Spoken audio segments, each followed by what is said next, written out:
Constantine is on a campaign to become the sole ruler of the Roman Empire. Is he doing it for a benevolent purpose, or is this a selfish ambition? After having led his legions across the Alps, he comes to the Tiber River. Standing across the river on the other side of the Milvian Bridge is his childhood friend, Maxentius. As Constantine prepares his assault against Maxentius, he looks to the sky and sees a symbol, the Chi Rho. Below it are the words, "In hoc signo vinces," in this sign you shall conquer. The Chi Rho symbol is an X superimposed on a P, the first two letters of the Greek word, Christos, Christ. So, as he is preparing for the battle that will secure his footing as Augustus of the Western Roman Empire, he has a vision telling him that he will conquer in the name of Christ. Is this simply a story that he is telling to rally and unify his legions under a divine purpose? Is it a tactic of the Imperial Cult of Rome that will allow them to maintain the status quo of the empire while appeasing Christians by acting under the guise of Christianity? Or is Constantine receiving a divine vision commanding him to continue his campaign and implement Christian ethics within the empire and beyond? 5 years earlier, after the death of his father, then Augustus, Constantius Chlorus, Constantine and his legions went ablaze. Severus, the man who declared Augustus prior to Constantine, had traveled to Rome in an attempt to annex it from the occupation of the usurper Maxentius. After utter failure, Severus decides to consolidate his legions to Constantine in order to defeat Maxentius. The campaign to be the sole ruler of the Roman Empire was then fully underway. Traveling out of Britain, they marched through Europe and towards Italy. When they arrive, they undergo a series of battles against the legions of Maxentius. This results in the relinquishment of most of northern Italy, but not without the cost of many Roman lives. In order to halt this civil war, the leader of the Eastern Empire calls a conference that will include Constantine, Maximian, the leaders of the East, and other past emperors still living.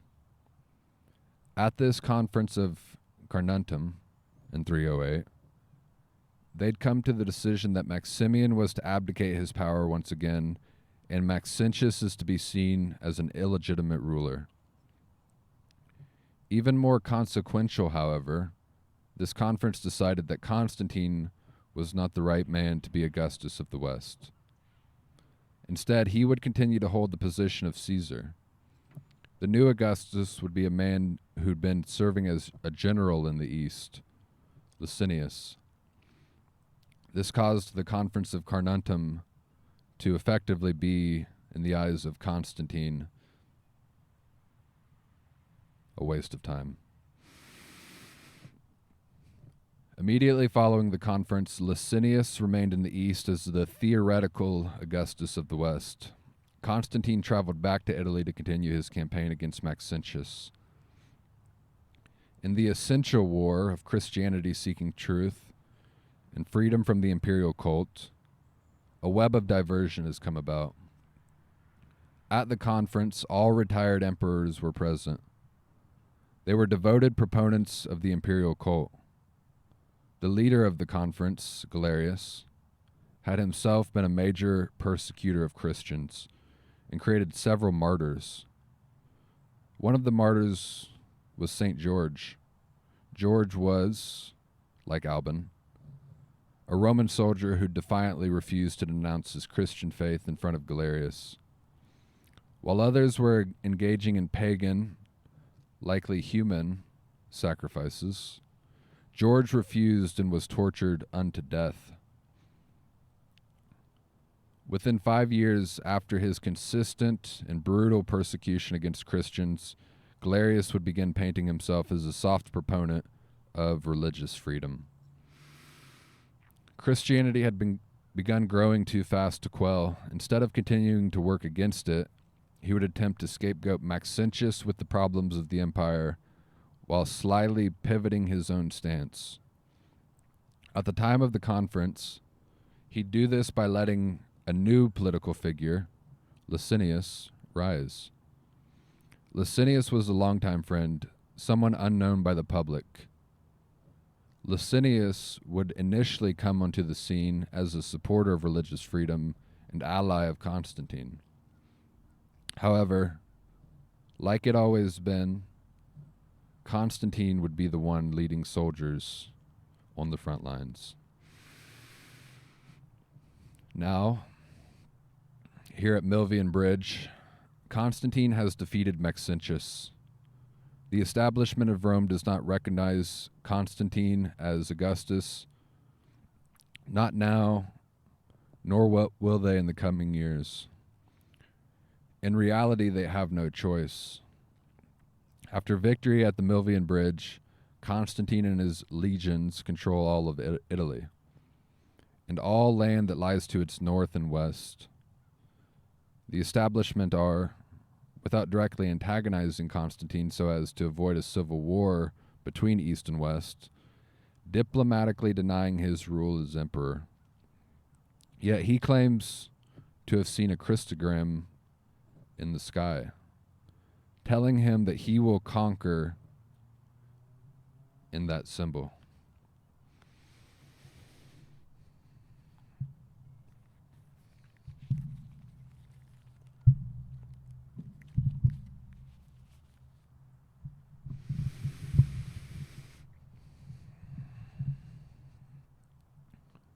What's going on with Constantine? Whose side is he on? Whose side are any of these people on? As this story has progressed, the proponents of the Imperial Cult have moved their stance, moved their position in order to, for diplomatic reasons, maintain their power. So despite the fact that Galerius, like Diocletian before him, had been persecuting those practicing the Christian faith for 20 years prior, consistently persecuting Christians for the prior 20 years, they now begin to take a stance of supporters of religious freedom. And they're doing so by promoting Licinius, a man who comes on the political scene claiming to be in a similar position as Constantine, taking a similar political attitude as Constantine. So they're using this man who'd been fighting in the East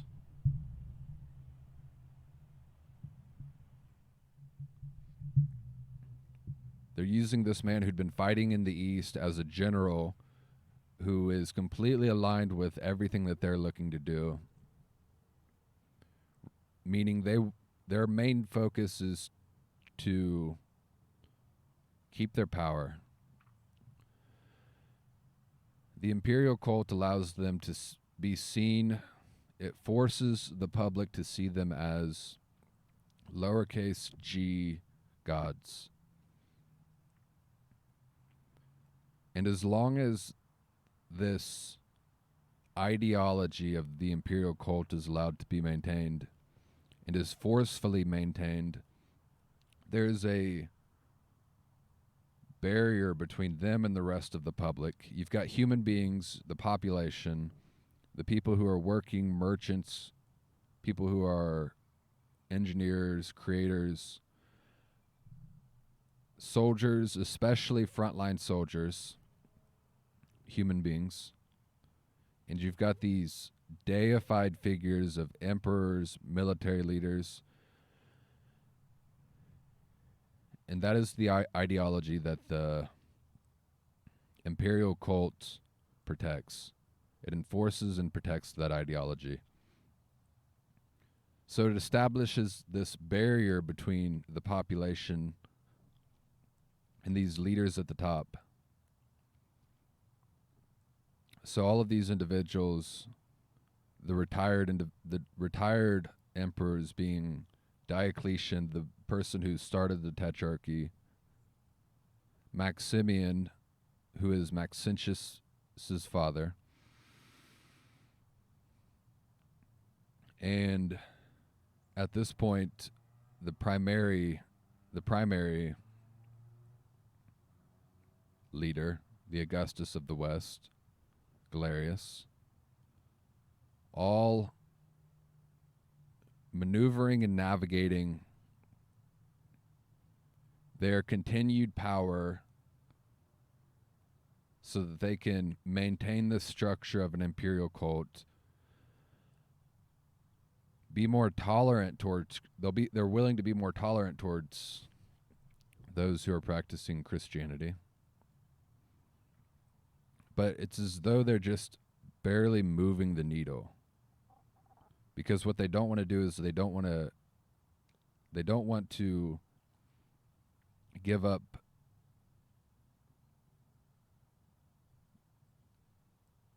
the order that has been established by the imperial cult.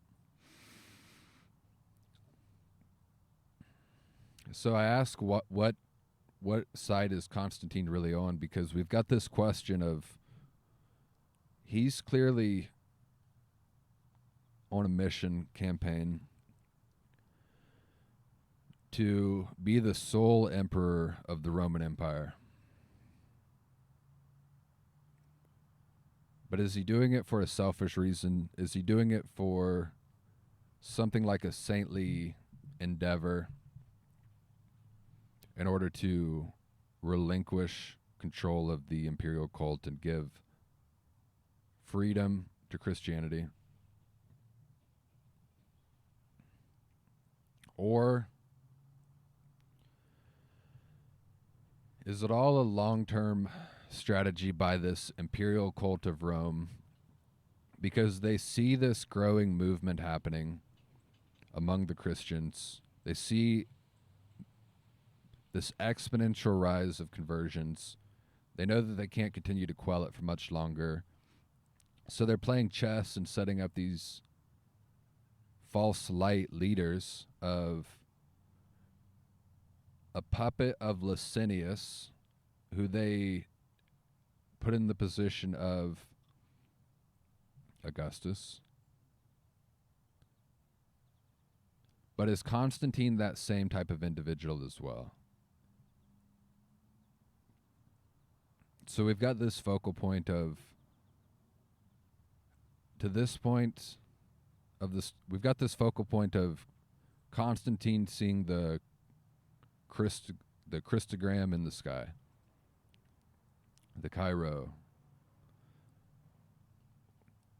And the way that history looks at this situation is that is Constantine's movement towards himself being a Christian, but he is not. It's a strange thing to see I had to dig deep. Side note, I had to dig deep to figure out what he supposedly saw in the sky, because initially I thought it was a cross that he'd seen in the sky. But as I looked further, I realized that it was this Chi Rho symbol, which is the first two letters of Christos in Greek. Chi Rho. So it wasn't a cross, it was an XP.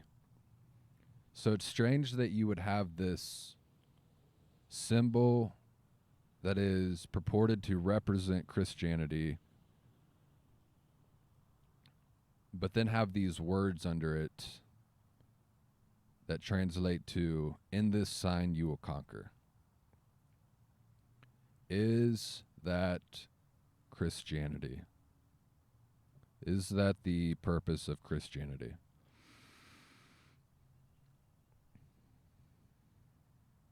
to conquer. And that down the road, hundreds of years later, right now we're in the early 300s, we're in the early 4th century. Down the road in the year 1000, when all of the crusades are happening, the Chi Rho symbol will be another quote-unquote calling card, a symbol of conquest, a justification for conquest.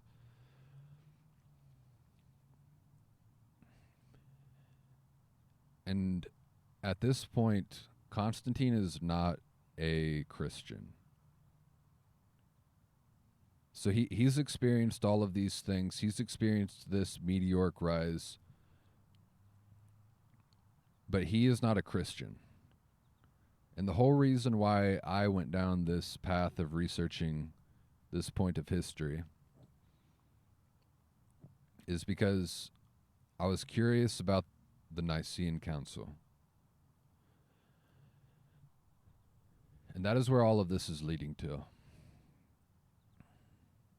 A full deep dive into the Nicene Council. That's why I'm looking at this political and military movement that is a prelude to the Nicene Council, which is, again, we're in 308. That happens in, I think, 324, 325, or 326. And it's a metaphysical battle. It is a battle between, it is a theological battle, a theological debate, argument that asks the question, who is Jesus Christ? And we've got, without going too deep into that, we've got an individual named Arius, who is a proponent of Arianism. And then we've got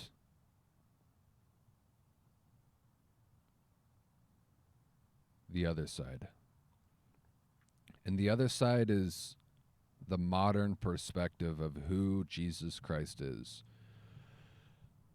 But in order to understand the influence and power dynamics that are happening, that will happen within this Council of Nicaea, we have to know Constantine. And in order to understand Constantine's influence and power, we have to understand how he came to power, which brings us to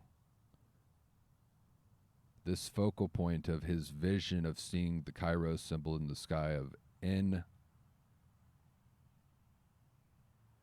this sign you will conquer. So, as I had said before previously in chapter 1, as I said in chapter 1 of this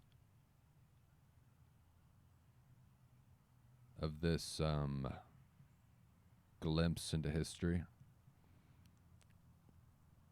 the Imperial cult's focus was twofold, which was to satisfy the ego of Diocletian, Galerius, and all the emperors who came before, everybody who was benefiting from being deified by the Imperial cult, but also to maintain unified order within the Roman Empire. So now, Constantine's legions are unified against the Imperial cult of this new movement that is Christianity. So the second purpose of what the Imperial cult sought to do, which was unification of the population, that can be accomplished through Christianity, which is what Constantine is doing. But at this point, he's had this vision, but he's using it as a tool, a military tool, a unification tool to rally his troops around a common enemy, which is the opponents of Christianity, which is the establishment of Rome, and it's working wonders.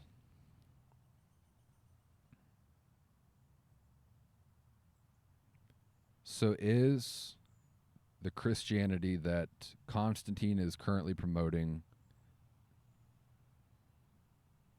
does it have anything to do with Christ? That's why the main question I'm trying to get at and answer is, what was actually happening with that vision? Was it actually a divine experience? Or was it a lie? Was it a lie by Constantine, solely by Constantine in order to rally his troops around a new unification that would still allow order and unity to be maintained within the Roman Empire? Or is it even a third thing, which is the darkest thing that it could be, which is a chess move that includes everybody at this conference realizing, as they realize that Christianity is growing, they can't quell it, they can't usurp it, or they can't quell it, but they can basically, yes, usurp it, which is to say hijack it.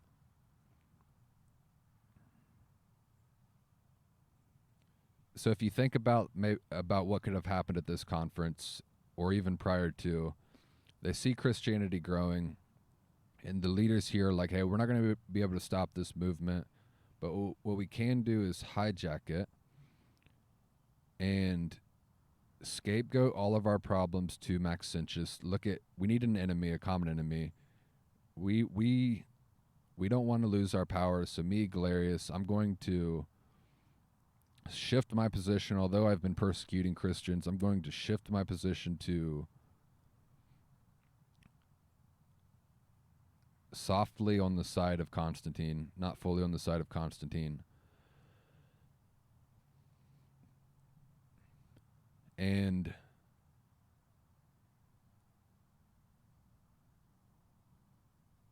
by shifting my loyalties, I can now be on the side of Christians somehow. I can do this sly maneuver where I snake my way in, and despite the fact that I had just brought martyrdom upon St. George and St. Sebastian also, just in the prior 5 years, now I'm a political figure who's lightly on that same team.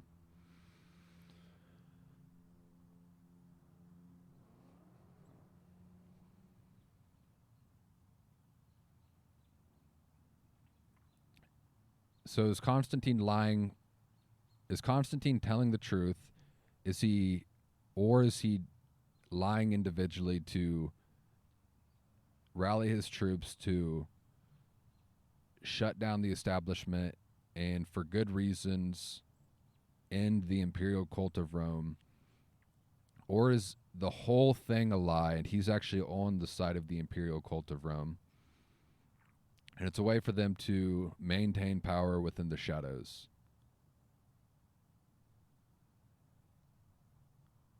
Constantine does lie.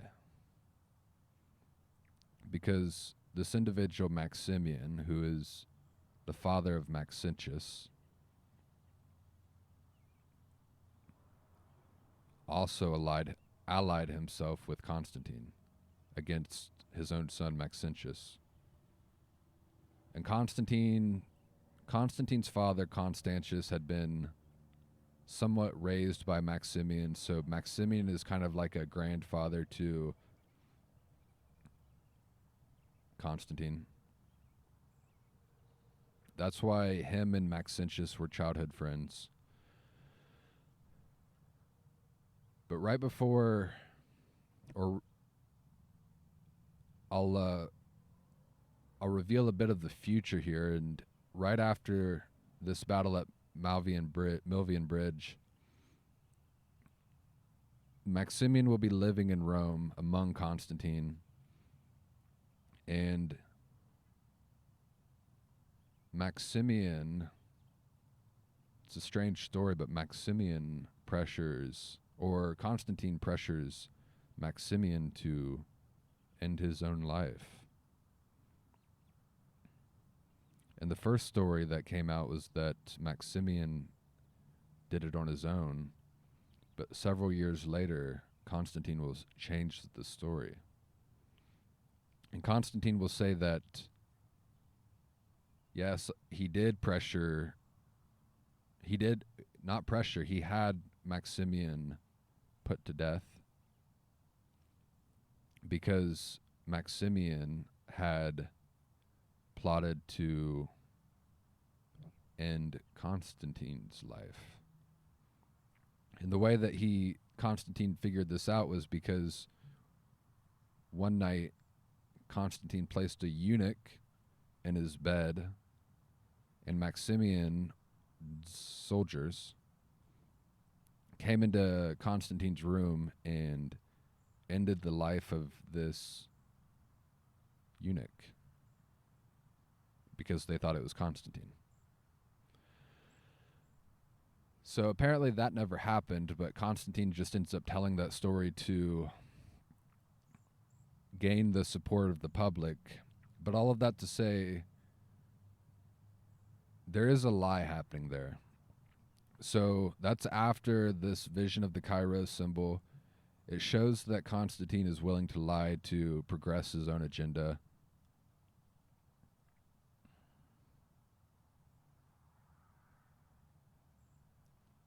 And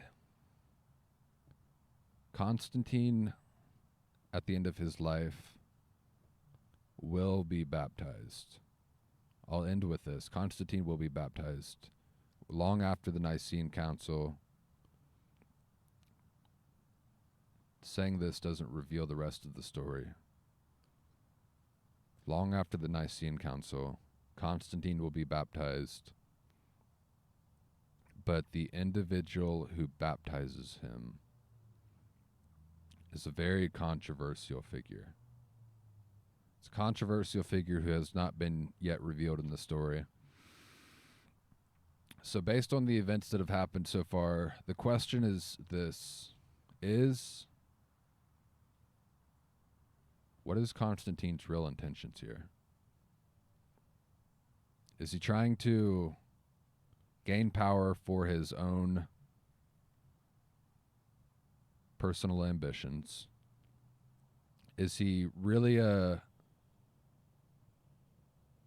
saintly type of figure who is trying to become the sole emperor of Rome for the just cause of religious freedom? Or is he a puppet of the imperial cult?